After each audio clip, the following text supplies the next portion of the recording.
Capacitor मध्ये potential डिव्हिजनचा concept काय 2025 च्या सीईटीला यावरून प्रश्न आलाय. 26 ला सुद्धा येऊ शकतो. आपल्याला विचारला आहे की 4 मायक्रोफॅरेडच्या अक्रॉसचा पोटेन्शियल डिफरन्स किती आहे.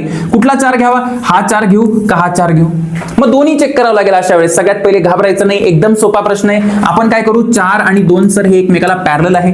पॅरलल आहे म्हणजे यांचं पोटेन्शियल ड्रॉप सेम होणार आहे. या पॉइंटच्या अक्रॉसचं जे पोटेन्शियल आहे तेच या दोघांच्या अक्रॉस आहे. 4 आणि 2 पॅरलल मध्ये होणार आहे बेटा 6, म्हणजे हा आला माझ्याकडे 6 आणि त्याच्या सिरीज मध्ये हा 4 आणि टोटल माझ्याकडे किती पोटेन्शियल, किती बॅटरी लावली आपण तर 9 व्होल्टची बॅटरी लावली. सपोज मी म्हटलं या 4 च्या अक्रॉस V1 आहे आणि या 6 च्या अक्रॉस V2 आहे.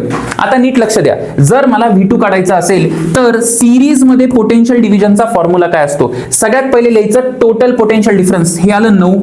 आता तुम्ही ज्या कॅपॅसिटरच्या अक्रॉस काढाल ना तर तो न लिहिता दुसरा लिहायचा, म्हणजे किती येणार आहे सर 4 अपॉन टोटल कॅपॅसिटन्स, म्हणजे या दोघांचं सम करायचं 4 + 6. जर तुम्ही याला कॅल्क्युलेट केले 9 चौक 36/10 म्हणजे 3.6 व्होल्ट. याचा अर्थ इकडे आला बेटा 3.6 व्होल्ट, म्हणजे इकडे हा 3.6 3.6 इकडे 3.6 असेल, म्हणजे इकडे किती असेल सर, इकडे असेल बेटा 9 - 3.6. केव्हीएल लावशील तर म्हणजे याला 5.4, म्हणजे आन्सर पाहिजे 5.4 किंवा 3.6, 5.4 किंवा 3.6. बघा बरं, एकच ऑप्शन आहे 5.4, 3.6 नाहीये, असं काढायचं आन्सर.